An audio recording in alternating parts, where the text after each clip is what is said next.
Good morning everyone. तो हम देखेंगे न्यायाधीशों की नियुक्ति, अपॉइंटमेंट ऑफ जजेस।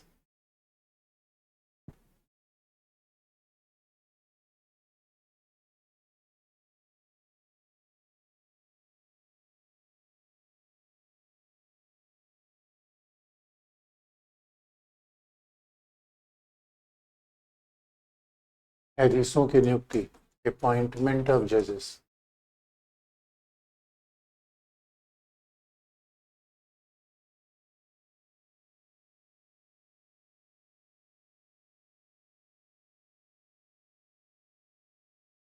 अब अगर न्यायाधीशों की नियुक्ति या अपॉइंटमेंट ऑफ जजेस की बात की जाए तो पहला मैंने बताया था कल एसपी गुप्ता केस।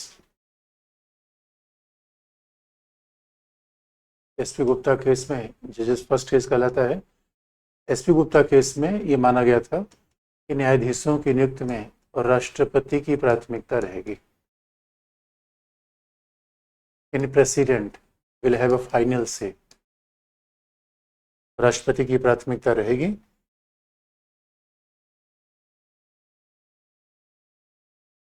क्योंकि क्योंकि देखो, अब सेपरेशन ऑफ पावर में अपॉइंटमेंट कार्यपालिका काम है, therefore it is a function of executive. राष्ट्रपति क्या है? कार्यपालिका का भाग है। Since president is head of executive power, राष्ट्रपति कार्यपालिकी शक्तियों का प्रधान है।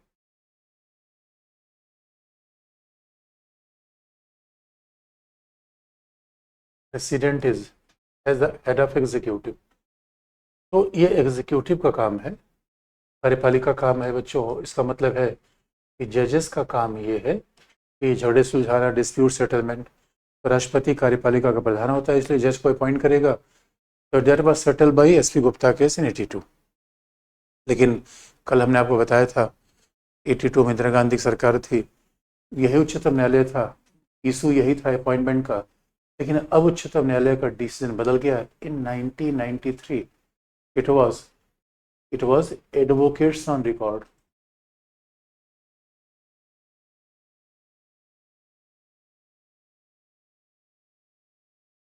It was a case of advocates on record. तो एडवोकेट्स ऑन रिकॉर्ड का मतलब है सुप्रीम कोर्ट में जो भी एडवोकेट्स प्रैक्टिस करते हैं उन सबका रजिस्ट्री में नाम होता है, रजिस्ट्रार में नाम होता है। उसी केस को कहा जाता है एडवोकेट्स ऑन रिकॉर्ड। तो इसका मतलब है सुप्रीम कोर्ट में वही वकील आर्ग्यूमेंट करेगा जो वकील का नाम सुप्रीम कोर्ट के रजिस्ट्री में होगा। जिस वकील का नाम सुप्रीम कोर्ट के रजिस्ट्री में होगा वही वहाँ प्रैक्टिस करेगा। यानी एडवोकेट्स ऑन रिकॉर्ड ने ये पिटीशन दायर किया था और इसी मुद्दे पे कि क्या उच्चतम न्यायालय के न्यायाधीशों की नियुक्ति में राष्ट्रपति की प्राथमिकता होनी चाहिए या कार्यपालिका की। तो अब देखोगे कि केवल 10 साल का फासला नहीं था, एक बड़ा चेंज ये था। इन 82 Indira Gandhi was very powerful PM, but in 1993 अब देखोगे कि नरसिंह राव गवर्नमेंट थी, सरकार कमज़ोर थी, भ्रष्टाचार के तमाम आरोप लग रहे थे और स्वाभाविक तौर पे सरकार भी हमारे यहाँ कई बार मिस यूज़ करती है पावर का। अब यहाँ डिसीजन सुप्रीम कोर्ट ने बिल्कुल यू टर्न मार दिया। सुप्रीम कोर्ट बड़े शॉकिंग वाला मामला था कि सुप्रीम कोर्ट ने कहा नहीं, और सुप्रीम कोर्ट ने इसी 93 के डिसीजन में ये बात कही कि उच्चतम न्यायालय के न्यायाधीशों में उच्चतम न्यायालय के न्यायाधीशों की नियुक्ति में न्यायाधीशों की प्राथमिकता होगी। यानी अल्टीमेटली जजेस विल अपॉइंटेड द जजेस। उच्चतम न्यायालय के न्यायाधीशों की नियुक्ति में न्यायाधीशों की प्राथमिकता होगी, तो अल्टीमेटली जजेस विल अपॉइंट द जजेस।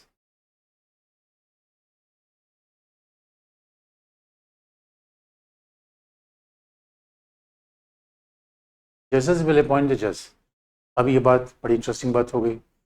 न्यायाधीश की नियुक्ति न्यायाधीश ही करेगा। ये कौन करेगा?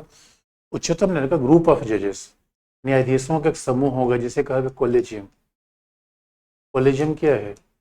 दैट इज अ, ये न्यायाधीशों का एक समूह है।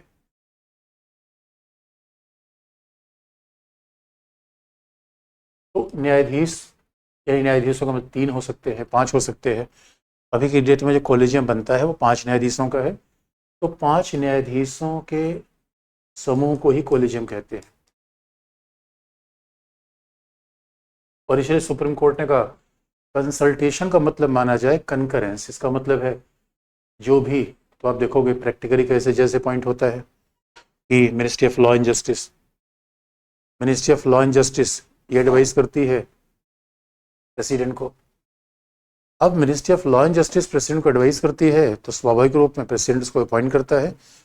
और प्रेसिडेंट, इसका मतलब अब क्या होगा, जो भी कोलेजियम नाम बताएगा ministry of law and justice को, उसी नाम को भेज दिया जाएगा प्रेसिडेंट के पास।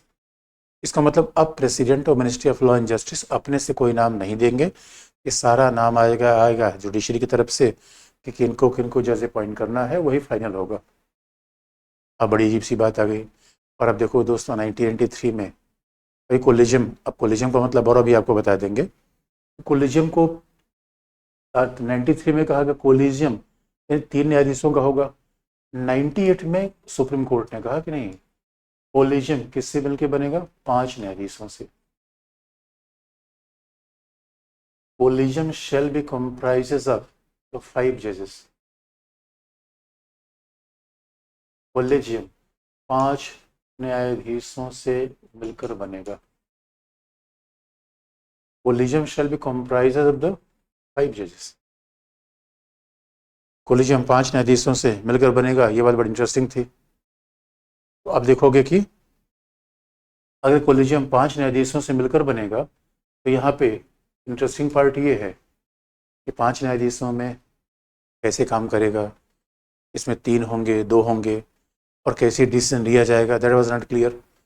इसलिए कोलिजियम के डिसीजन, अब सवाल है 5 में होंगे तो ये 98 में सुप्रीम कोर्ट ने फिर कहा कोलिजियम का मतलब 5 न्यायाधीश होंगे, CJI प्लस 4 सीनियर मोस्ट जजेस। तो अब कोलिजियम क्या करेगा, कैसे निर्णय लेगा, इस बात पर आने से पहले आपको याद दिला दें ये 1993 का डिसीजन था लैंडमार्क क्यों माना जाता है। इसके बाद से बहुत ध्यान सुनने की बात है बच्चों, उच्चतम न्यायालय, भारत का उच्चतम न्यायालय एक ऐसा न्यायालय बन गया जहां न्यायाधीश ही न्यायाधीश को अपॉइंट कर रहे हैं। और अपने आप में भाई दुनिया में तमाम डेमोक्रेटिक देश है, दुनिया में तमाम लोकतांत्रिक देश हैं, और तमाम लोकतांत्रिक देशों में न्यायाधीशों के अपॉइंटमेंट का प्रोसीजर अलग अलग है। लेकिन भारत कमाल का देश बन गया वेयर जजेस आर अपॉइंटिंग द जजेस। ये बड़ी इंटरेस्टिंग बात है। अब आप कहोगे सेपरेशन, अब बड़े दोस्तों देखो there are 3 wings of government, सरकार का, विधायिका, कार्यपालिका, न्यायपालिका। अरे अपॉइंटमेंट काम न्यायपालिका का है या कार्यपालिका का, भाई प्रेसिडेंट, अपॉइंटमेंट कार्यपालिका का है, ministry of law and justice का है। अब जरा जजेस का काम बोलता है क्या है, डिस्प्यूट सेटलमेंट करना, फंडामेंटल राइट्स को प्रोटेक्ट करना, संविधान की व्याख्या करना। यहाँ तो अलग ही हो गया। इसे कोलिजियम के मामले बड़े विवाद का विषय बन गया, और कोलिजियम में कैसे 5 काम करेंगे पता ही नहीं था। और भाई कोलिजियम कभी लिखी बात तो करता नहीं, किसको, हमें ये नहीं पता चलता किसको जज पिक किया गया, किसको रिजेक्ट किया गया, कोई हमारे कारण नहीं पता चल पाता। इसलिए बच्चों ने कोलिजियम का मामला जब आया तो कोलिजियम कैसे काम करता है, इसका पर्पज क्या है। कोलिजियम, कोलिजियम का मतलब है that is a group of जजेस, तो न्यायाधीशों का समूह ही कहलाएगा कोलिजियम। अब सवाल है कोलिजियम में अगर 5 जजेस होंगे तो उद्देश्य क्या है, what is the purpose. Purpose क्या है, उच्चतम न्यायालय के न्यायाधीशों की नियुक्ति, उच्च न्यायालय के न्यायाधीशों की नियुक्ति। पर्पस सिंपल है। पर्पस क्या है, what is the purpose, appointment of उच्चतम न्यायालय के न्यायाधीशों की नियुक्ति।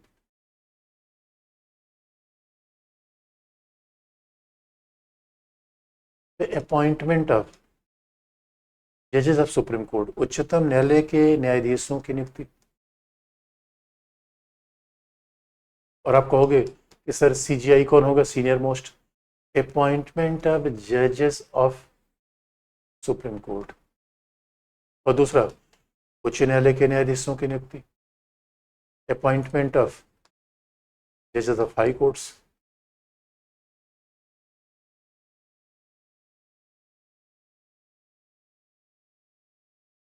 अपॉइंटमेंट ऑफ जजेस of high courts.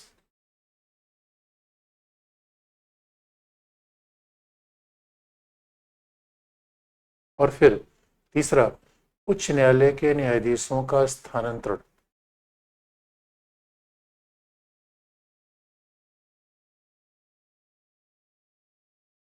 Transfer of, उच्च न्यायालय के न्यायाधीशों का स्थानांतरण। ट्रांसफर ऑफ जजेस ऑफ,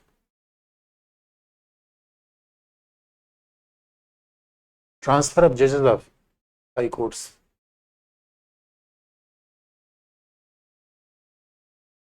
ट्रांसफर ऑफ जजेस of high court.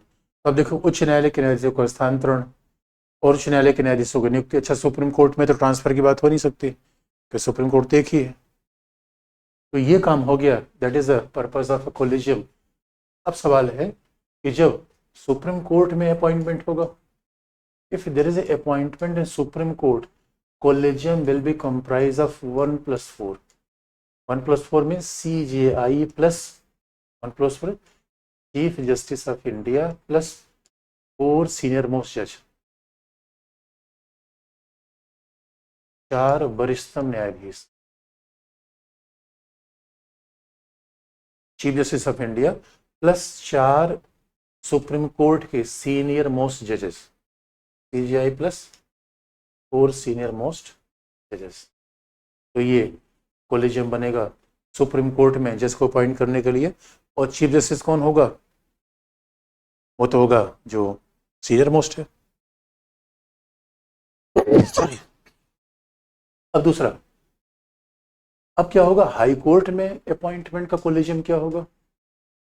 High court में क्या होगा? 1+4। हाई कोर्ट में अपॉइंटमेंट का क्या होगा? 1+2 chief justice of India plus 2 senior most जजेस of the high courts. Sorry, the 2 senior most जज ऑफ सुप्रीम कोर्ट। 1+2, 1+2 का मतलब है CJI chief justice of India plus 2 senior most जजेस ऑफ सुप्रीम कोर्ट। बात ध्यान में रखने की है, उच्चतम न्यायालय के 2 वरिष्ठतम न्यायाधीश प्लस उच्चतम न्यायालय का ही मुख्य न्यायाधीश।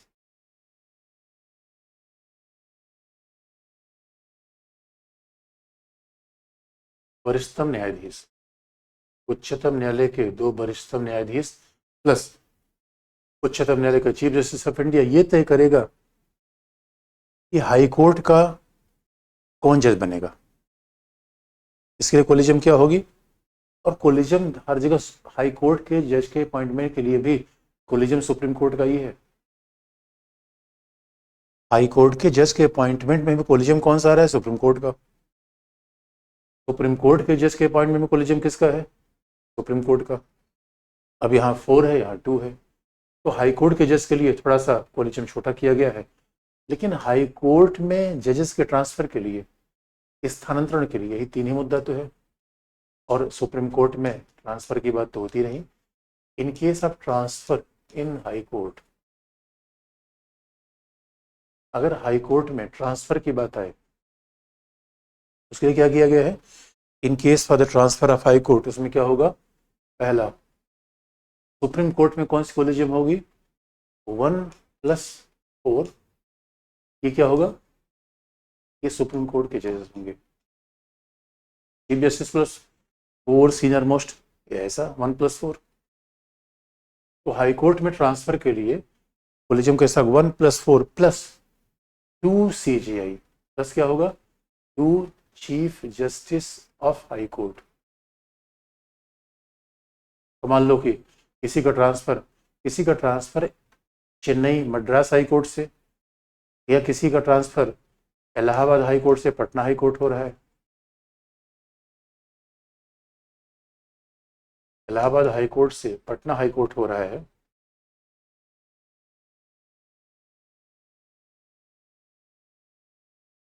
तो एक होगा पटना हाई कोर्ट का चीफ जस्टिस, और एक होगा इलाहाबाद हाई कोर्ट का चीफ जस्टिस। तो 2 CJI प्लस हाई कोर्ट,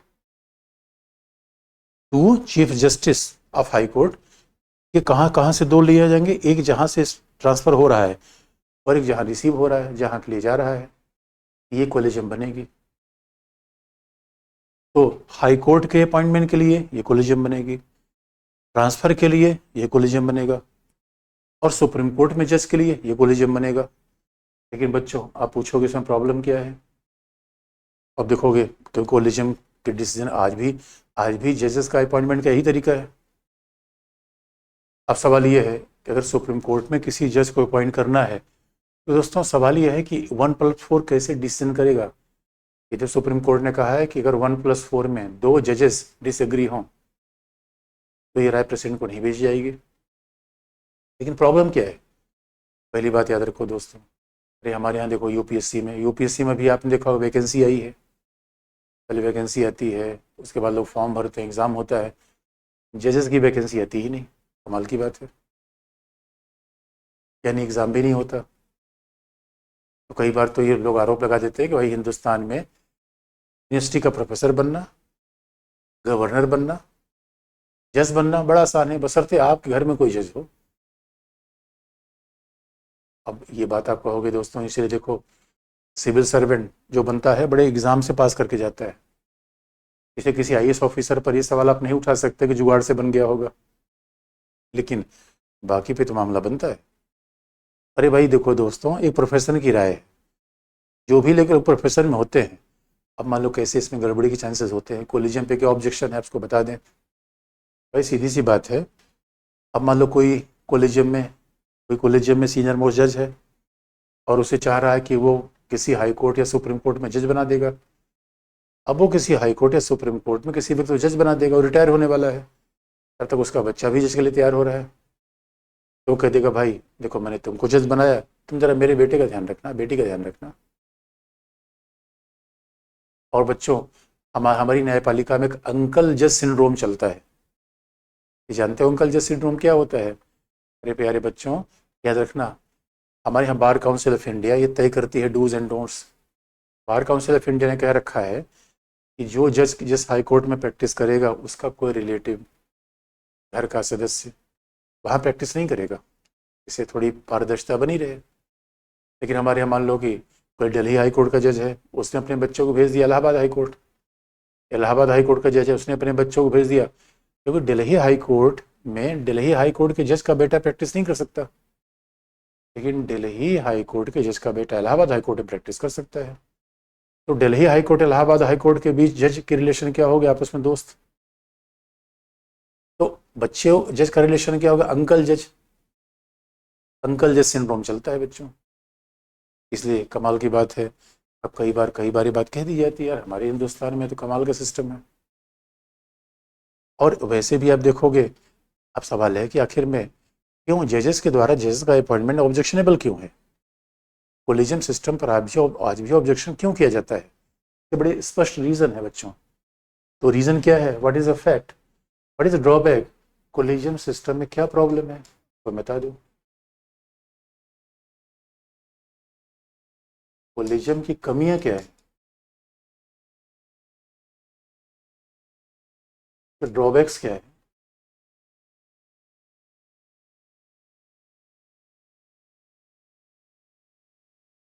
तो ये बड़ी सिंपल सी बात है बच्चों, देखो ड्रॉबैक्स क्या है। पहला पहला सेपरेशन ऑफ पावर का वायलेशन होता है, शक्ति पृथक्करण का उल्लंघन हो रहा है। It is a violation of separation of power.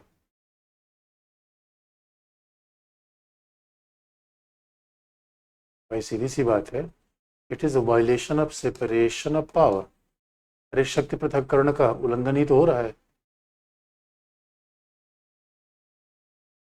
Violation of separation of power क्यों? अरे भाई जजेस का अपॉइंटमेंट जजेस कैसे करेंगे? That is responsibility of executive. ये तो कार्यपालिका वाली बात है। अब यहाँ पता है जजेस का अपॉइंटमेंट जजेस किए जा रहे हैं, पहली प्रॉब्लम है। दूसरा, लैक ऑफ ट्रांसपेरेंसी, पारदर्शिता ही नहीं है। तो कल भी मैंने बताया था बच्चों, आखिर में किसी को जज कैसे बनाया जाए? There is a lack of transparency.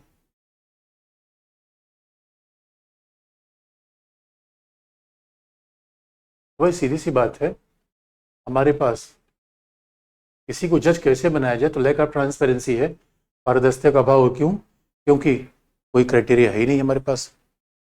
भाई कोई क्राइटेरिया तो होना चाहिए कि जज कैसे बने, यानी 20 साल प्रैक्टिस होनी चाहिए, कैसे वकालत करना चाहिए, कैसे काम करना चाहिए, नथिंग स्पेसिफिक। यानी कितने डिसीजन होने चाहिए, कोई हमारे पास स्पेसिफिक है ही नहीं है। तो इसलिए कहते हैं आप मेरी पीठ खुजलाओ मैं आपकी पीठ खुजलाऊं, क्विड प्रो को।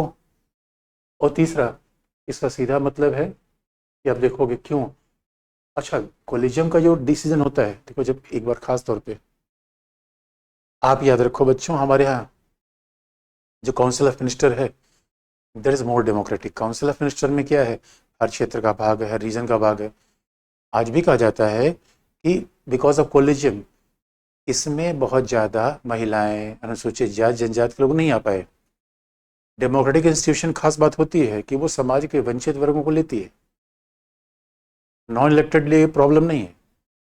और सवाल ये है कि जब भी आप देखोगे कि जिसका अपॉइंटमेंट होता है उसमें उसमें हमारी काउंसिल ऑफ मिनिस्टर या मिनिस्ट्री के पास, यानी पूरा एक प्रशासनिक काम है। आप कैसे नाम शॉर्ट लिस्ट करोगे, और 5 ही लोग पूरे हिंदुस्तान के जज को ऐसे समझ सकते हैं? हमारे सुप्रीम कोर्ट में आने वाले, प्रैक्टिस करने वाले मुट्ठी भर लोग हैं। अब कोई गुवाहाटी में अच्छा वकील है, वो किसका नाम कंसिडरेशन में नहीं आएगा। इसलिए आप देखोगे इसमें प्रॉब्लम क्या है। इसमें क्या होता है कि पिछड़ी जातियों, महिलाओं का रिप्रेजेंटेशन नहीं हो पाता, 5 ही लोग सब मिलके बनाएंगे। इसे ये तरीका प्रॉब्लमेटिक है। क्यों? क्योंकि पारदर्शिता नहीं है और इसमें भेदभाव के चांसेस है, यानी भाई भतीजावाद की संभावना है, नेपोटिज्म। दोस्तों मैं ये नहीं कह रहा हूँ, और इसीलिए देखोगे हमारे यहाँ पता चला सुप्रीम कोर्ट में जो कभी चीफ जस्टिस था उसके बेटे आज चीफ जस्टिस है। अब मैं ये नहीं कह रहा हूँ justice Chandrachud is very competent person, लेकिन सवाल तो यही है कि भाई एक ही परिवार से लोग अगर पॉलिटिक्स में आ रहे हैं तो फिर आपत्ति की जाती है। एक ही परिवार से फिर न्यायपालिका में लोग कैसे आ रहे हैं, यही तो प्रॉब्लम है। ये मामला व्यक्ति विशेष का नहीं है, ये मामला ये है कि भाई हो सकता है कोई व्यक्ति बहुत कॉम्पिटेंट भी हो, कोई व्यक्ति बड़ा कॉम्पिटेंट हो सकता है, लेकिन प्रॉब्लम कहाँ पर है कि इट इज़ एडमिनिस्ट्रेटिव। इसके लिए it is a highly administrative, ये भाई प्रशासनिक कार्य है, और सुप्रीम कोर्ट के पास इतनी एक्सपर्टीज नहीं है।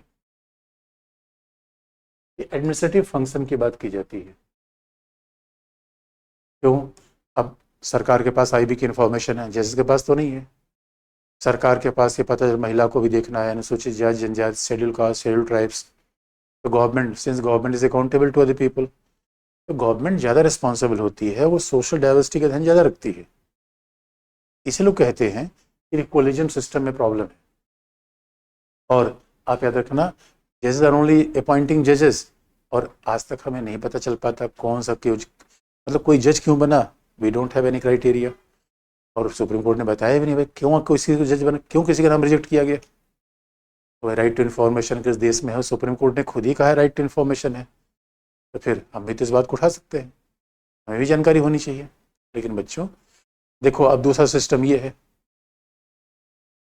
अब अगर कोलिजियम में प्रॉब्लम है, कोलिजियम में प्रॉब्लम है मैंने माना, अब सवाल है सोल्यूशन क्या है। देखो हम हमेशा इस बात पे सोल्यूशन क्या है, और सोल्यूशन बताने की कोशिश पहली बार एनजीसी द्वारा की गई। इस खामी को दूर करने के लिए 2015 में एक लाया गया प्रावधान जिसका नाम था राष्ट्रीय न्यायिक नियुक्ति आयोग।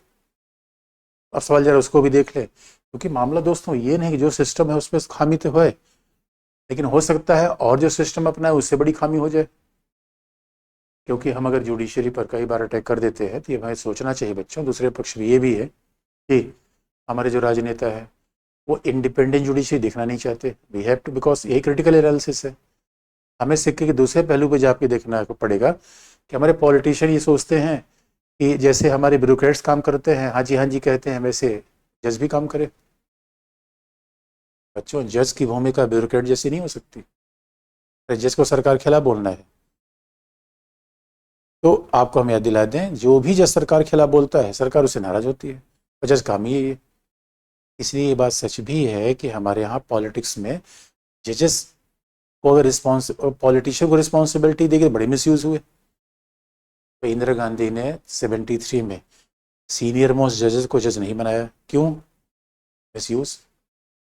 तो जो हमारे मंत्री कहते हैं भाई सारी समस्या जुडिशरी में, ऐसा नहीं है, समस्या पॉलिटिक्स में भी है, पॉलिटिक्स में गंभीर समस्या है, पॉलिटिक्स में बड़ी गंभीर समस्या है। और हर मिला के कैसे, तो अब ये हुआ कि भाई किस तरीके से कोलिजियम को बदला जाए।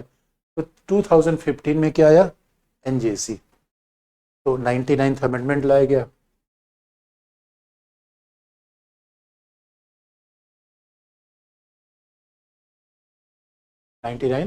संविधान संशोधन कोलिजियम की खामी को दूर करने के लिए 99th कॉन्स्टिट्यूशनल अमेंडमेंट लाया गया।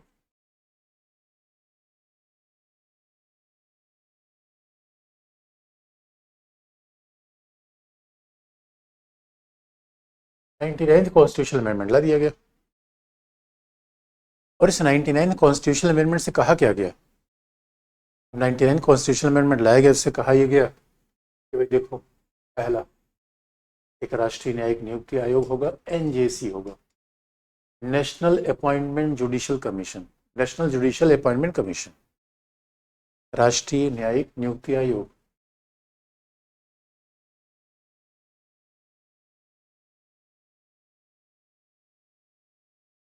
एक होगा राष्ट्रीय न्यायिक नियुक्ति आयोग,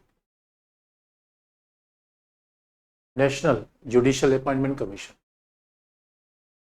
राष्ट्रीय न्यायिक नियुक्ति आयोग होगा। और इस एनजेसी में कौन होगा? पहला CGI, chief justice of India, Bharat का मुख्य न्यायाधीश, उच्चतम न्यायालय का मुख्य न्यायाधीश होगा, हेड होगा।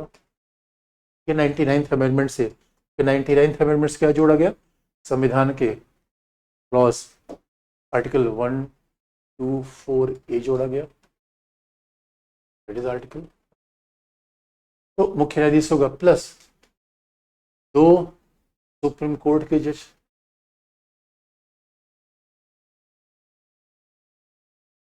उच्चतम न्यायालय के 2 और जज होंगे, एक सीजीआई, 2 और जज होंगे, दूसरा 2 और जज हो जाएंगे, न्यायाधीश हो जाएगा, 3 लोग हो गए। उसके बाद विधि मंत्री, minister of law and justice of union government, minister of law and justice of union government,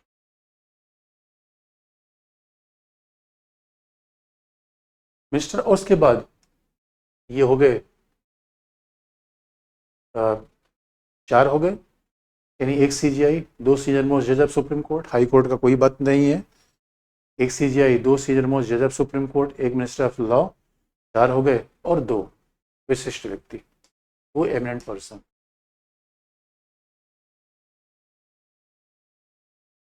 2 eminent person, कुल मिला के 6 व्यक्ति इस एनजेसी में रहेंगे। और ये 2 विशिष्ट व्यक्ति का अपॉइंटमेंट फॉर 3 ईयर, ये 3 साल के लिए होगा। They are not entitled for renomination, इनका जो अपॉइंटमेंट होगा, नियुक्ति होगी या नॉमिनेशन होगा, वो 3 साल के लिए होगा, for 3 years. But they are eligible for reappointment, वो फिर से इनका रीअपॉइंटमेंट नहीं होगा। और पहला 3 साल के लिए अपॉइंटमेंट होगा, और दूसरा है कि इस जो 2 व्यक्ति में है, एक व्यक्ति एक बार ओबीसी का होगा, दूसरी बार एससी का, तीसरी बार एसटी का, फिर चौथी बार अल्पसंख्यक माइनॉरिटीज, उसके बाद महिला, विमेन। तो क्रमिक रूप में एक बार ओबीसी, एससी, एसटी, माइनॉरिटीज, अल्पसंख्यक, महिला। तो इस समुदाय से 2 में से एक व्यक्ति कभी कभी होगा, जैसे कि महिला का भी होगा, अल्पसंख्यकों से भी होगा, जिससे सोशल कंपोजिशन ठीक रखा जा सके, ज़्यादा से ज़्यादा अल्पसंख्यक महिलाओं को रिप्रेजेंटेशन दिया जा सके। और एक खास बात की, 2 व्यक्तियों खोजने के लिए इन 2 विशिष्ट व्यक्तियों को ध्यान से आप देखो, भाई ये तो पदे नहीं है। ये जो एनजेसी में होंगे, नेशनल जुडिशियल अपॉइंटमेंट कमीशन में, ये जो होंगे, अरे भाई चीफ जस्टिस इंडिया का होगा ही, 2 सीनियर मोस्ट जज होंगे ही, ये तो पदेन है। एक्स ऑफिसियो, पदेन का मतलब है एक पद पे रहने के कारण कोई दूसरा पद पे चला जाए, पदेन है। जैसे भारत का उपराष्ट्रपति और राज्यसभा का पदेन सभापति होता है, एक्स ऑफिसियो चेयरपर्सन। इनको ढूंढने की जरूरत नहीं है, कुल मिला के एनजेसी में इन्हीं दो लोगों को ढूंढने की आवश्यकता थी और ये रखा गया इन दो लोगों को ढूंढने के लिए एक कमेटी बनेगी। ये विशिष्ट व्यक्ति कैसे ढूंढे जाए, सोचो, इतना ध्यान रख रखा गया। There is search committee for eminent person. तो जो ये एमिनेंट पर्सन होंगे उनके ढूंढने के लिए एक सर्च कमेटी होगी और उसमें कौन होगा? भारत के पीएम होंगे, प्रधानमंत्री। उसमें कौन होगा? चीफ जस्टिस ऑफ इंडिया होगा, मुख्य न्यायाधीश होगा।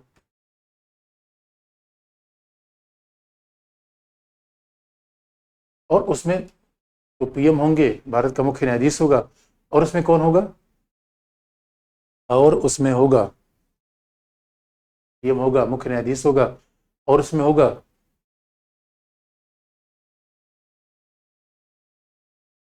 विपक्षी दल का नेता, लोकसभा में विपक्षी दल या दूसरे सबसे बड़े दल का नेता।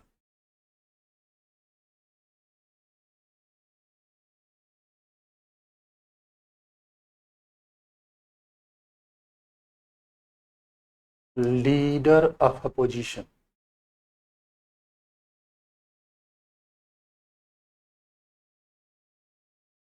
Leader of opposition in Lok Sabha या leader of second largest party in Lok Sabha.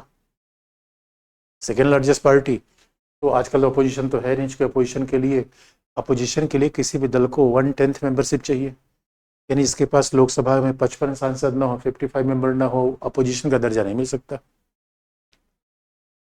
इस वजह से कहा जाता है कि लीडर ऑफ अपोजिशन होना चाहिए।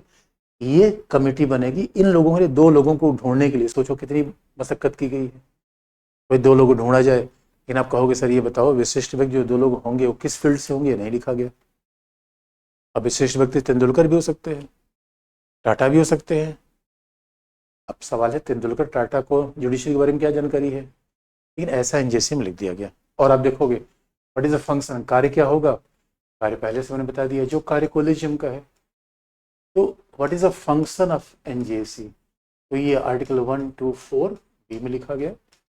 तो फंक्शन आप जानते हो, वही बात, appointment of chief justice of supreme court, appointment of जजेस of supreme court, appointment of जजेस ऑफ हाई कोर्ट, और फिर ट्रांसफर, स्थानांतरण किसका? फिर ट्रांसफर किसका? जजेस ऑफ हाई कोर्ट।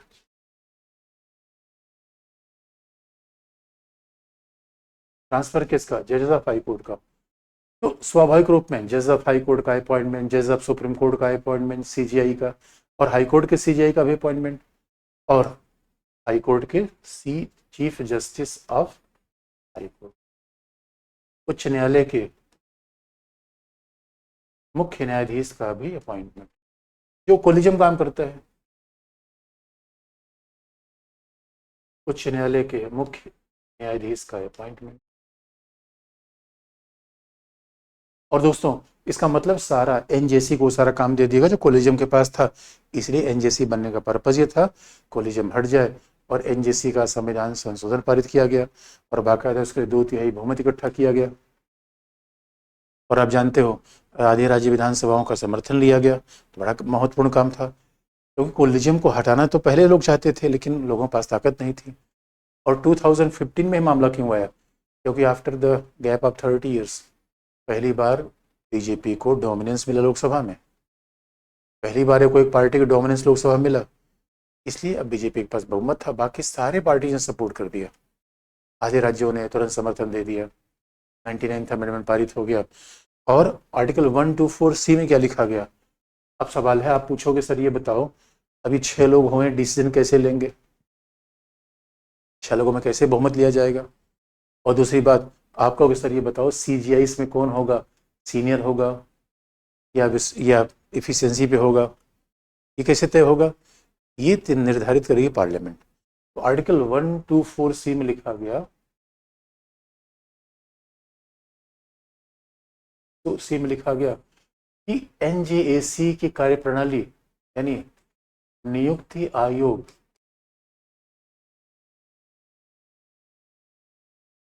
की कार्यप्रणाली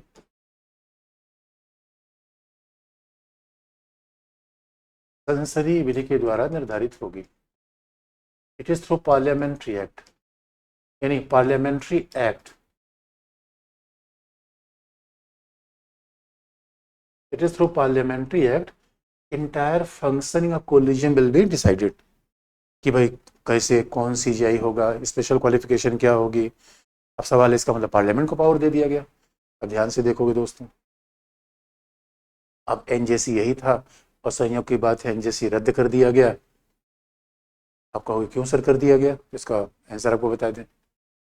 सुप्रीम कोर्ट ने कहा रे भाई, सुप्रीम कोर्ट से पूछा गया यार तुम हर काम रद्द कर देते हो, ऐसा क्या प्रॉब्लम है। सुप्रीम कोर्ट ने कहा याद रखना, जुडिशियल इंडिपेंडेंस, न्यायिक स्वतंत्रता होनी चाहिए।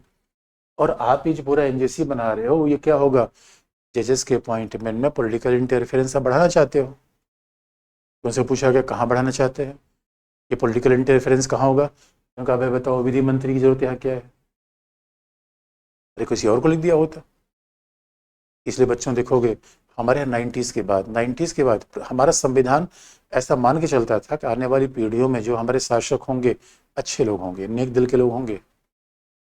इसलिए हर जगह लिखा गया है कि प्रेसिडेंट शैल अपॉइंट। लेकिन आप देखो 90s के बाद जहाँ जहाँ संस्था 90s के बाद बनी, एनएचआरसी, सीआईसी, लोकपाल, 90s के बाद जहाँ जहाँ इंस्टीट्यूशन बने उसमें कमेटी बेस्ड अपॉइंटमेंट सिस्टम कर दिया गया। अब उसमें ये नहीं प्रेसिडेंट शैल अपॉइंट, राष्ट्रपति ही अपॉइंट करेगा, ऐसा नहीं कहा गया, कमेटी बेस्ड अपॉइंटमेंट होगा। क्योंकि कोलिशन गवर्नमेंट आई तो लोगों ने बड़े आरोप लगाने शुरू कर दिया, लोगों का फ्री एंड फेयर नहीं है मामला। अब अगर एनजेसी यहाँ भी आ रहा था, क्या बुरा था, वही तो होलिस्टिक है। भाई एनजेसी में क्या है, आपका लीडर ऑफ अपोजिशन भी आ गया, आपका एग्जीक्यूटिव भी आ गया, जुडिशरी आ गई, इसी कहते कंपोजिट मेथड ऑफ अपॉइंटमेंट। तो अच्छा सिस्टम दिख रहा है यार, ये सारे सिस्टम के लोग हैं। संविधान में तो लिखा गया राष्ट्रपति न्यायाधीश को अपॉइंटमेंट करेगा, तो यहाँ राष्ट्रपति के अलावा न्यायाधीश भी है, कार्यपालिका भी है, विधायिका भी, सबको मैंने साथ ले लिया। इसके बावजूद न्यायपालिका रद्द कर दिया, इसके बावजूद जुडिशरी ने 99th अमेंडमेंट रद्द कर दिया। ये बड़ी ध्यान देने की बात है। तो जुडिशरी ने कहा भाई विधि मंत्री क्यों शामिल कर दिया, क्योंकि नॉर्मली होता है कि हमारे जो मिनिस्टर ऑफ लॉ होता है बच्चों, वो उसका फुल फ्लेज प्रोफेशन क्या है, लॉयर है वो। भाई जो उसका फुल फ्लेज प्रोफेशन तो विधि लॉयर के रूप में है। और पता चला कि यहाँ हमने क्या कर दिया, उसको अपॉइंट कर दिया। तो आज अगर वो आज वो विधि मंत्री के रूप में है तो 2 साल बाद विधि मंत्री रहेगा, 3 साल बाद। रविशंकर प्रसाद, रविशंकर प्रसाद पहले ministry of law and justice देखते थे, विधि मंत्री थे, लेकिन बाद में क्या हुआ, आज वो विधि मंत्री नहीं है लेकिन लॉयर तो है। इसका मतलब है कोई विधि मंत्री बन जाएगा तो अपने पसंदीदा लोगों को जज बना देगा और कल उन्हीं के लिए अंदर प्रैक्टिस करेगा। ये तो अच्छी पीछे बात चल निकली। और दूसरा, अरे 2 विशिष्ट व्यक्ति, लिखा तो होता है कि न्यायपालिका जुड़े होने चाहिए। तीसरी बात, कहा गया ये इंटायर प्लान क्या था कि पूरा पूरा मामला जजेस के अपॉइंटमेंट का मामला शिफ्ट कर दिया जाए ministry of law and justice में, क्योंकि अब संसद विधि क्या बनाएगी, बताओ संसद जो विधि बनाएगी कि भाई सीजीआई कौन होगा, कुछ पता ही नहीं है। इसे न्यायपालिका ने इसे रद्द कर दिया। अब आप कहोगे सर ये बताओ, आप कोलिजियम को भी खराब बता रहे हो, तो ये भी खराब हो गया। तो न्यायपालिका से पूछा गया भाई बताओ भैया कोलिजियम ठीक है, फिर न्यायपालिका ने कहा ना कोलिजियम भी ठीक नहीं है। तो मैंने कहा आप ही बता दो फिर क्या ठीक है। उनका देखो खामी दोनों में है लेकिन कम खामी कोलिजियम में है। तो न्यायपालिका से पूछा कम खामी कोलिजियम में कैसे है, तो जुडिशियल ने कहा देखो भाई अगर कोलिजियम नहीं होगा तो हमारे यहाँ पॉलिटिकल इंटरफेरेंस बहुत बढ़ेगा। क्योंकि ये बात तो सच मानो दोस्तों, देखो जब कार्यपालिका किसी चीज़ को अपॉइंट करती है तो ये बात ठीक है कि टीएन सेशन राजीव गांधी के द्वारा अपॉइंटमेंट किए गए थे, बड़े अच्छे सीएसी बने थे। सीएजी विनोद राय थे, उनका भी कार्यपालिका ने अपॉइंटमेंट किया था। तो हम ये नहीं कह रहे हैं कार्यपालिका के द्वारा किया गया अपॉइंटमेंट बुरा होता है, लेकिन नॉर्मली जो देखा जा रहा है कार्यपालिका ऐसे लोगों को पसंद नहीं करती जो उसके खिलाफ बोलते हैं। इसलिए कहा, इसलिए उच्चतम न्यायालय ने क्या कहा भाई कोलिजियम में कुछ रिफॉर्म कर लो, कोलिजियम हम रिफॉर्म कर लेंगे और 2015 के बाद 2015 के बाद इसी मुद्दे पर विचार चल रहा है, क्योंकि ये तो रद्द हो गया। और बड़ी इंटरेस्टिंग बात है, संविधान में ऐसा लिखा गया है, एनजेसी व्यवहार में नहीं चल रहा है। आप कॉन्स्टिट्यूशन में जाओगे तो आर्टिकल 124A, 24B, 24C लिखा गया है। आप कहोगे सर ये बताओ ये क्या कैसे संविधान चल रहा है? भाई न्यायपालिका रद्द कर दिया, संविधान में लिखा हुआ तब भी खत्म हो जाएगा। तो जुडिशरी को किसी भाग को संविधान से हटाने की शक्ति नहीं है। जुडिशरी क्या कर देगी, उसको कोमा में डाल देगी, संविधान में रहते हुए भी बेकार हो जाएगा। क्योंकि जुडिशरी को ही संविधान के इंटरप्रिटेशन की पावर है। कॉन्स्टिट्यूशन का इंटरप्रिटेशन कौन करेगा, व्याख्या कौन करेगा? वो जुडिशरी करेगी। इसलिए अब आप कहोगे इसका मतलब फिर वही घूम फिर के आ गए। इसका मतलब है कि अभी फिलहाल अपॉइंटमेंट किससे हो रहा है? कोलिजियम से। अब आपने कहा सर कोलिजियम कितनी समस्या बता दी, फिर भी न्यायपालिका ने इसको स्वीकार कर लिया। तो दोस्तों आज यही बात हो रही है कि we can reform collegium. Collegium को रिफॉर्म कर लिया जाए। कैसे? अब रिफॉर्म का मतलब है, और ये बात सुप्रीम कोर्ट से पूछा गया, चीफ जस्टिस से पूछा गया कि भाई ये बताओ कोलिजियम की खामियों का, कोलिजियम का बचाव कैसे न्यायपालिका कहती है? How we can defend collegium? आखिर में न्यायपालिका ने कोलिजियम का बचाव कैसे किया?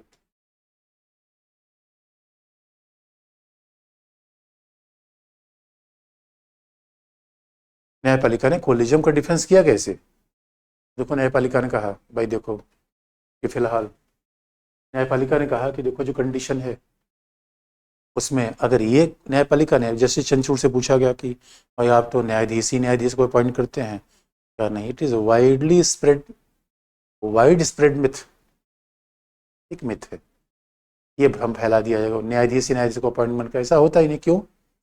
जस्ट देखो कुल यहाँ पे जुडिशरी का तर्क क्या है कि पहले पहले कोलिजियम क्या करती है? कोलिजियम किसी नाम को चूज करती है।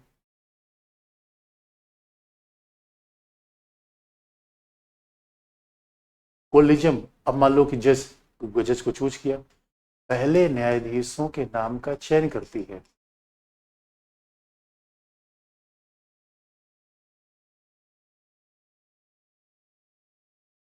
First collegium picks the name of जजेस। न्यायाधीशों के नाम का पहले चयन करते हैं, उसके बाद क्या होता है, कोलिजियम अपनी एक रिकमेंडेशन विधि मंत्रालय को भेजती है, ministry of law and justice.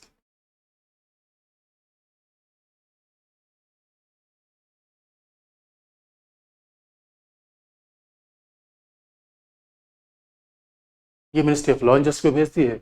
उसके बाद कोलिजियम एक रिपोर्ट किसको भेजती है? राष्ट्रपति को, यानी पीएम को।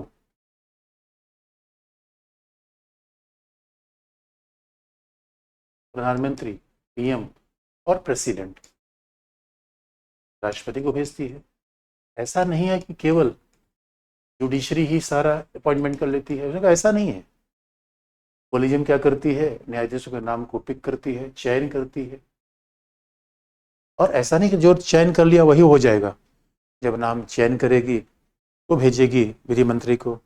अब विधि मंत्री फिर मिनिस्ट्री ऑफ होम अफेयर से ये देखेगा, उन न्यायाधीशों के नाम पर आईबी रिपोर्ट लेगा, खुफिया आयोग को रिपोर्ट किया है, यानी बाकायदा आईबी की रिपोर्ट लेगा, खुफिया डिपार्टमेंट की रिपोर्ट लेगा। और जब वो खुफिया डिपार्टमेंट की रिपोर्ट आएगी, जब खुफिया डिपार्टमेंट रिपोर्ट अपनी दे देगा, तब नाम क्लियर किया जाएगा। तब तक पीएमओ को भेजा जाएगा, प्रेसिडेंट का, और हाई कोर्ट के जज के मामले में गवर्नर को कॉपी भेज जाती है। और बाकायदा अगर गवर्नमेंट किसी नाम पर आपत्ति है तो government can send for reconsideration. Collegium के विचार को मानने के लिए ऐसा नहीं सरकार बाध्य है। कई मामलों में से आप कहोगे सर कई मामलों में तो बाध्य है भाई, लेकिन कई मामलों में क्या है, जब अगर अगर सरकार ने किसी नाम पर ऑब्जेक्शन किया, उसके पक्ष में आर्गुमेंट दिया, क्योंकि दोस्तों कई बार तो हमारे यहाँ लोग बिला वजह किसी के नाम पे ऑब्जेक्शन करते हैं कि इंडिया में जानते हो हम खेलेंगे नहीं खेलने देंगे, कबड्डी खेलने के हम खिलाड़ी हैं। कई बार तो हम इसी बात पे आपत्ति होती है, अगले व्यक्ति का नाम क्यों है, हार तो उसके खिलाफ शिकायत कर देते हैं। अब बेसलेस एलिगेशन लगा देते हैं। इसलिए हमारे यहाँ बड़ा कहना आसान है ना कि ये आदमी चोर है, ये खराब है, ये खराब है। इसलिए प्रोविजन ये है कि जब भी नाम दिया जाएगा मिनिस्ट्री बाकायदा नाम को कॉलेजियम के पास भेजेगी, और कोई वैलिड रीज़न होता है तो कॉलेजियम उस बात को रिजेक्ट कर देता है। आईबी इन्फॉर्मेशन अगर ख़राब है, मान लो किसी जज के खिलाफ ऐसा आरोप आ गया कि उसका संबंध किसी उग्रवादी संगठन के साथ है, तो जैसे मिनिस्ट्री कॉलेजियम का नाम बताए, कॉलेजियम बात ड्रॉप कर लेगा। मिनिस्ट्री बता देगी भाई ये तो इस मंत्री के रिलेशन में है, ये इनके पॉलिटिकल पार्टी के साथ है, तो इस बात को नाम ड्रॉप कर लेगी। लेकिन क्या किसी जज के नाम को इस आधार पर ड्रॉप किया जा सकता है कि उसने सरकार के खिलाफ डिसीजन दे दिया था? नहीं, क्योंकि एनजेसी में तो स्वाभाविक रूप में ये सरकार की बढ़त हो जाती। एनजेसी में 6 लोग थे, 6 में 2 विशिष्ट व्यक्ति, 1 विधि मंत्री, तो मिला के सरकार का रिप्रेजेंटेशन हो जाता। कॉलेजियम में तो जजेस हैं। इसलिए दोस्तों, अब चूंकि कॉलेजियम इसलिए है कि हमारे सुप्रीम कोर्ट सबसे महत्वपूर्ण ऑर्गेनाइजेशन है, और इसलिए कॉलेजियम की बात को बाकायदा सरकार को विचार के लिए भेजती है। और कई बार सरकार ने तो साल भर विचार भेजा ही नहीं, किसी को रिजेक्ट भी किया, न्यायपालिका ने माना भी। अब दूसरी बात, अब लोग कहते हैं भाई न्यायपालिका किस आधार पे कहे, न्यायपालिका आधार नहीं बताती, हमने किसको कैसे चूज किया, किसको रिजेक्ट किया। तो बच्चों मान लो अगर कोई हाई कोर्ट का जज है, उसे हम भेजना चाहते हैं सुप्रीम कोर्ट, और अगर हमें पता चल गया, न्यायपालिका को पता चल गया कि अमुक व्यक्ति भ्रष्ट है या उग्रवादी संगठनों के सामने उसका नाम है, तो वो हाई कोर्ट में जज तो ही है। ये इन्फॉर्मेशन अगर हमने सबको बता दिया तो पूरी जुडिशरी का इंटीग्रिटी खत्म हो जाएगी। अरे मेरे बच्चों देखो, मेन होता है आम जनता का विश्वास। वही तो कम से कम जुडिशरी में आम जनता का विश्वास है, डेमोक्रेसी ठीक है। और ऐसे हम हल्ला मचाएंगे कल के लिए, बिला वजह ऐसे सब इन्फॉर्मेशन दे देंगे।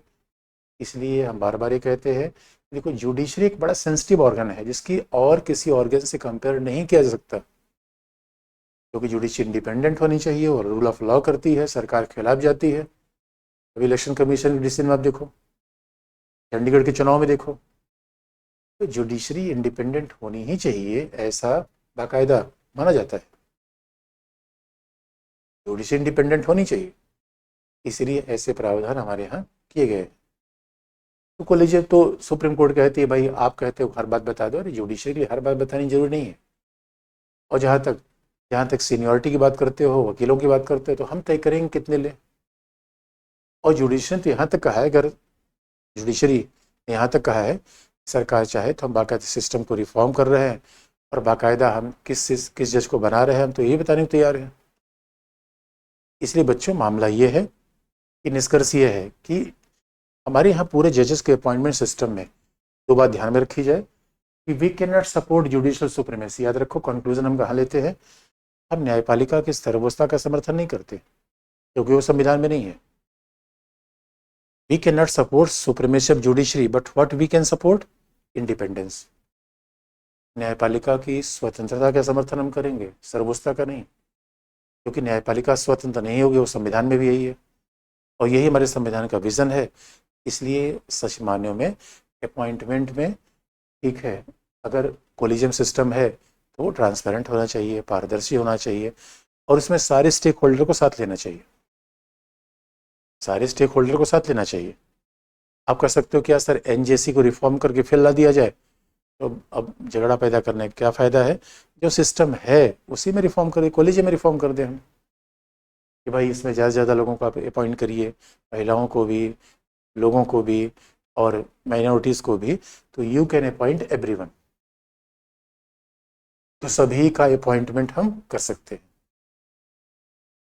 हम सभी के अपॉइंटमेंट कर लें तो ये सिस्टम अपने आप अच्छा हो जाएगा।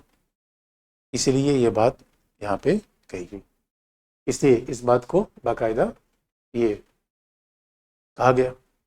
अब सवाल है, अब आप देखोगे दोस्तों, ये सिस्टम है conclusion, independence of judiciary but not supremacy. आप कहोगे इंडिपेंडेंस ऑफ जुडिशरी का मतलब क्या है, इसका एग्जाम्पल है।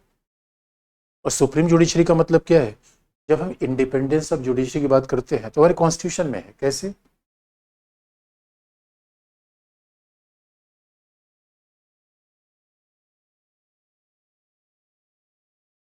न्यायपालिका की स्वतंत्रता, that is based of our constitution.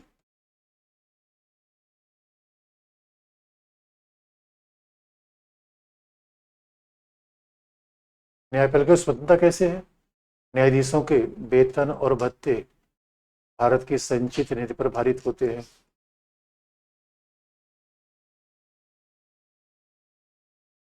यानी सैलरीज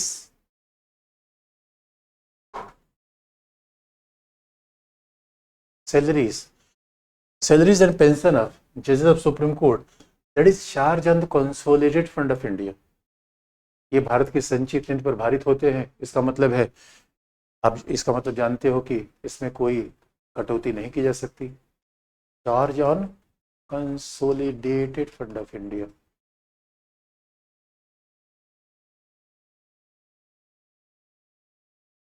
भारत की संचित निधि पर भारित होते हैं। उच्चतम न्यायालय के न्यायाधीशों को अवकाश प्राप्त के बाद किसी न्यायपालिका में प्रैक्टिस करने का अधिकार नहीं है। यानी उच्चतम न्यायालय के न्यायाधीश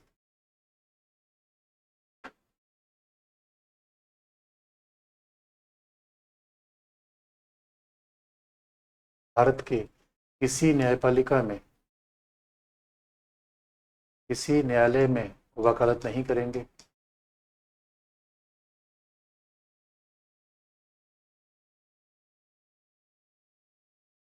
यानी द जजेस of supreme court shall not practice in any court in the territory of India.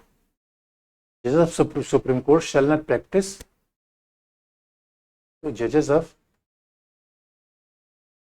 Supreme Court shall not practice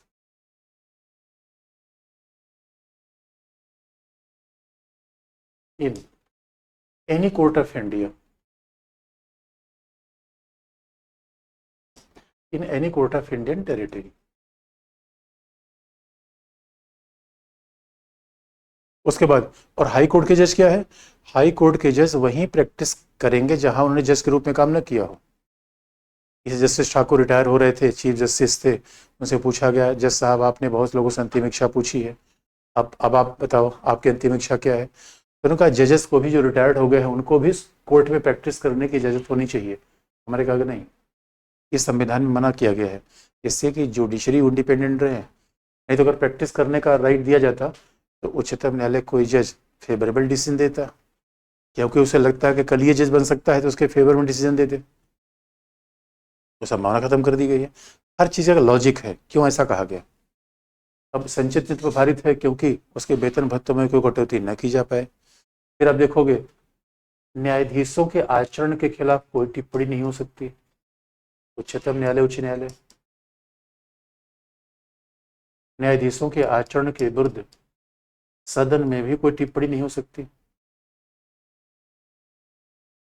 संसद या विधानसभा में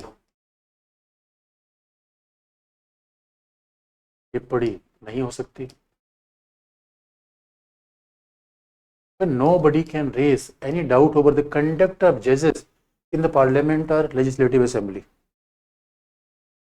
न्यायाधीशों के आचरण के विरुद्ध संसद विधानसभा में टिप्पणी नहीं हो सकती। Nobody can raise the conduct of judges in the parliament and the legislative assembly. तो अभी आचरण के विरुद्ध भी कोई टिप्पणी नहीं की जा सकती। और आप जानते हो हमारा फंडामेंटल राइट है, लेकिन हम we can not speak against conduct of जजेस। आप डिसीजन के खिलाफ आप बोल सकते हो, किसी न्यायाधीश के डिसीजन के खिलाफ तो आप बोल सकते हो, उसके आचरण के बारे में नहीं। कमुक व्यक्ति ऐसा भ्रष्ट है, ये चोर है, ये that is a limitation of freedom of speech and expression. तो ये अरे यार बहुत इंपॉर्टेंट बात है।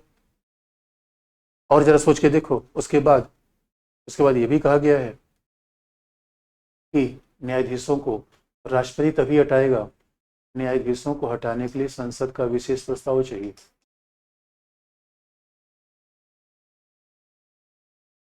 हटाने के लिए विशेष प्रस्ताव चाहिए। Even a special resolution is required by parliament for removal of judges. Special resolution is needed in parliament. इसका मतलब है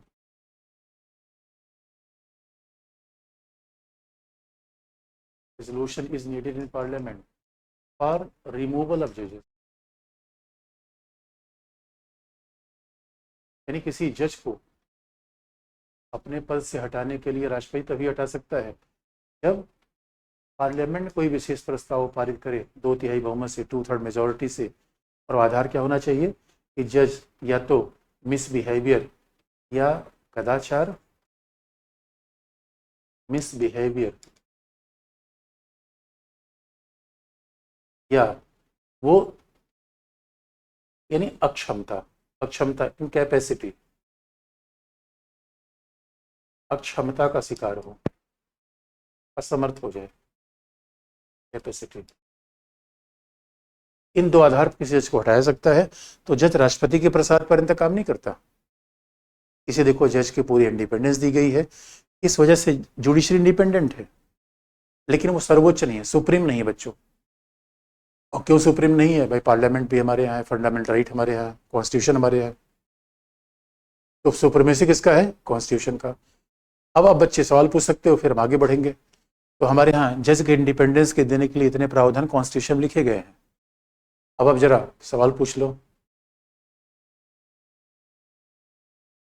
मेरे में नोट्स में पीपीटी नहीं है, वही तो मैं।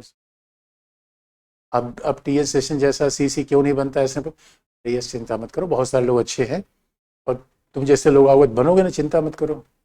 इसी वजह जितेंद्र दूसरा पॉइंट एक बार, कौन सा दूसरा पॉइंट जितेंद्र? अगर एससी का सीजीआई अगर कोई अपराध कर दे, केस उस पर चलेगा? अरे मेरे बच्चे, बिल्कुल चलेगा, वो लॉ के ऊपर थोड़े है। कदाचार के नीचे क्या लिखा गया है? अक्षमता, असमर्थता, इनकैपेसिटी, अक्षमता या असमर्थता। ये बच्चे ने पूछा अक्षमता के ऊपर क्या लिखा गया? कदाचार, दुर्व्यवहार, मिसबिहेवियर। ये क्या है? कदाचार, दुर्व्यवहार। कदाचार का मतलब है भ्रष्ट हो जाना, कदाचार है। सीजीआई की सैलरी कितनी होती है सर? अर्जुन ने पूछा है। अरे मेरे बच्चों, अब देखो, ये सब तो फैक्ट बच्चों को जानना चाहिए। आजकल अब अभी मैं पूछूं, कोई बच्चा बता देगा, मेरे बच्चों बताओ सीजीआई की सैलरी कितनी होती है? अभी देखो सब बच्चे बता देंगे। क्या एससी के जज का अपॉइंटमेंट नहीं हो सकता? नहीं, मैं समझ रहा है। स्थानांतरण को दोबारा समझ, कहाँ पे देखो मेरे बच्चों, एक हाई कोर्ट के जज का ट्रांसफर होता है, और इसे ट्रांसफर के लिए क्या चाहिए? कॉलेजियम 1+4, और बाकी 2 चीफ जस्टिस के होने चाहिए। सर आपकी बुक के महत्वपूर्ण पर दिए गए हैं क्या वो लाइव? हाँ बच्चों, नहीं शरारती बच्चे हो गए आजकल मेरे। प्रैक्टिस सर, नोट्स का पीपीटी ओपन नहीं हो रहा है। अरे हो जाएगा, चिंता मत सर।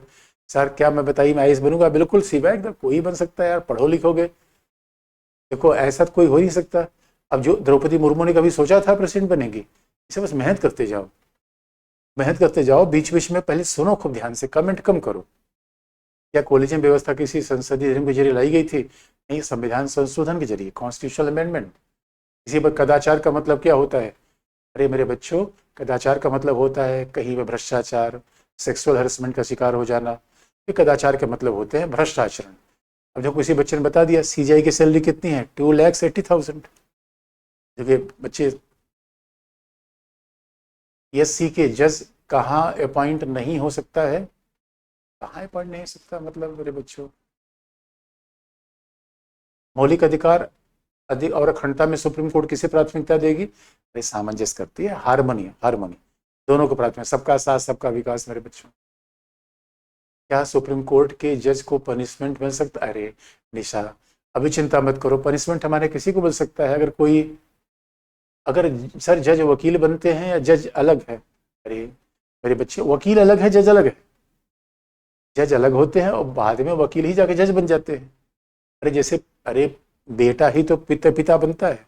अब बताओ, तुम पिता हो या बेटे हो? किसी के बेटे हो सकते हो, आगे चल किसी के पिता हो जाओगे।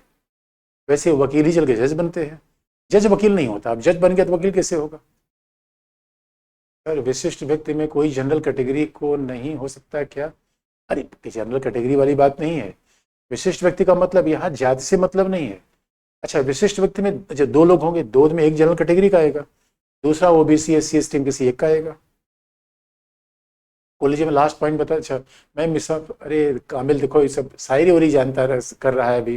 अरे मेरे पुत्र, ये सब बात बंद करो, ही पढ़ो लिखो अच्छे से। इलेक्ट्रल बॉन्ड के बारे में बताएं सर। अरे मेरे बच्चों, इलेक्ट्रल बॉन्ड पहले हाई कोर्ट पढ़ लो, अब कोर्ट पढ़ रहे हैं, इलेक्ट्रल बॉन्ड के बारे में बच्चे मेरे भाग रहे हैं। सीजीआई कब से लागू हुआ? सीजीआई कब से लागू हुआ? सर कल जिन्होंने क्रॉस वोटिंग करी उन पर दल बदल कानून नहीं। बच्चों यही समस्या है, राज्यसभा के निर्वाचन में दल बदल कानून लागू नहीं होता। ये बड़ी इंटरेस्टिंग बात है, प्रेसिडेंट और राज्यसभा के इलेक्शन में दल बदल कानून लागू नहीं होता। 1980 के जज को हटाने का रेजोल्यूशन, अच्छा 80 के जज को हटाया कैसे जाएगा आपको बता देंगे, इम्पीचमेंट का कैसे लाया जाए बता देंगे। सर तो क्या कर सकते हैं, न्यायपालिका हार्ट मिनट कर सकते, हार्ट मिनट कर सकते। एससी के सीजीआई कौन नियुक्त करता है, प्रेसिडेंट, प्रेसिडेंट नियुक्त करेगा मेरे बच्चों। मैंने क्लास नोट्स नहीं बनाया है जो आपकी बुक से कवर हो जाए, अरे हाँ कवर हो जाएगा, चिंता मत करो, अच्छे से पढ़ो। हाई कोर्ट के जज कहाँ अपॉइंट नहीं हो, अरे कैसे हाई कोर्ट के जज कहाँ पर हो, हाई कोर्ट के क्या कॉलेजियम व्यवस्था के सचिन के सिवाय सचिन सर से एक बार पूछ लेना, Sachin sir. Sir notes open, अच्छा सीजीआई को जेल हो सकता है, अरे विपिन क्यों जेल किसी को भिजवा रहे हो यार, ओ माय गॉड कैसे बच्चे बावरे हो रहे हैं। सर स्थानांतरण पॉइंट 1+4+2 सीआई का मतलब एक सुप्रीम कोर्ट का चीफ जस्टिस, सुप्रीम कोर्ट का 4 सीनियर मोस्ट जस्टिस और 2 हाई कोर्ट के चीफ जस्टिस, ये है। किसी ने पूछा आपके बुक का, अरे भारतीय राज्य व्यवस्था बुक का नाम है, ओरियन ब्लैक स्वान से है, बहुत फेमस है, कहीं पे टाइप करोगे मिल जाएगी। सर देश की संप्रभुता किसके हाथों में होती है, खुशबू जनता के हाथों में है। तुम्हारे हाथों में संप्रभुता है, तुम्हें सर्वशक्ति हो। सर अगर स्टेट्स 28 हैं तो सुप्रीम कोर्ट 25 क्यों, क्योंकि हमारे यहाँ लिखा गया है कि संसद के द्वारा एक हाई कोर्ट की शक्तियों को एक से ज्यादा राज्य के लिए विस्तार किया जा सकता है। इसमें बच्चा शिल्पा ने 4था संस्करण मिल रहा है, अब देख लो शिल्पा देख लेना, संस्करण मुझे याद नहीं है, मैं एक बार देख के बता दूंगा। मौलिक अधिकार सर टेस्ट लीजिए, हाँ जल्दी अब न्यायपालिका खत्म हो जाए बच्चों, इकट्ठे टेस्ट ले ले फिर खत्म, अब लगभग खात्मे की तरफ आगे बढ़ रहे हैं।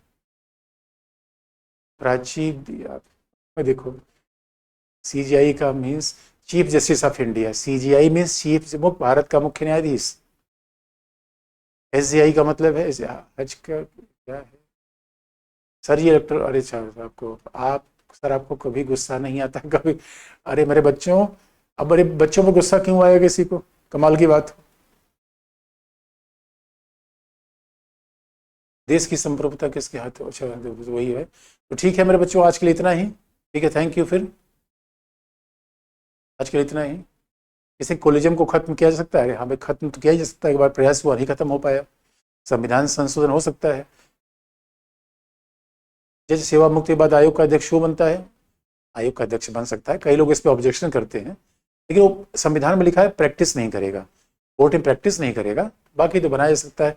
और आजकल तो जज को गवर्नर बना दिया जा रहा है, अब सोच लो, अब जज को गवर्नर बना तो नहीं हो सकता। किसी बच्चे का नेपोटिज्म क्या है, अरे जगदीश अब तुम अपने भाई बंधु को प्राथमिकता दोगे, यही नेपोटिज्म है। किसी पार्टी में जाओ केवल अपने भाई बंधु खाना खिलाओ, ये भाई भतीजावाद है। और इसलिए आजकल तो दोस्तों देखो रिटायर्ड जज को बना दिया जा रहा है गवर्नर। ये भी तरीके से संविधान निर्माता नहीं सोच पाए थे कि हमारे यहाँ बहुत ध्यान देने की बात है बच्चों, जरा सोचो कि न्यायपालिका की स्वतंत्रता न्यायाधीशों की नियुक्ति से नहीं पहले शुरू हो जाती है, और नियुक्ति का मामला केवल एडमिनिस्ट्रेटिव मामला नहीं है, जुडिशियल इंडिपेंडेंस का मामला है, क्योंकि पहले न्यायाधीश की स्वतंत्रता का मिसयूज किया गया था। उसके बाद आप देखोगे आजकल तो सुप्रीम कोर्ट के जज को अगर गवर्नर बना दिया जाए रिटायरमेंट के बाद, इसका मतलब सिग्नल साफ है, अगर हाँ जी कहना है गवर्नर में का ऑफिस मिल जाएगा, नहीं तो ऐसे दौड़ते रहो फुकड़ की तरह। क्लास का राहुल ने जल्दी, मेरे बच्चों मुख्य न्यायाधीश क्या करते हैं, अरे सुशीला कल मैंने बताया था, अब मेरे बच्ची जरा क्लास तुम देख लेना। यदि संविधान संशोधन केवल संसद के मत, संसद कोलिजियम प्रणाली क्यों पारित करेगी, ऐसा नहीं, संसद तो चाहती, संसद कोलिजियम प्रणाली पारित नहीं करेगी, संसद उसको बदलेगी। आज के लिए इतना ही, ठीक है बच्चों, बस आज के लिए इतना ही, थैंक यू।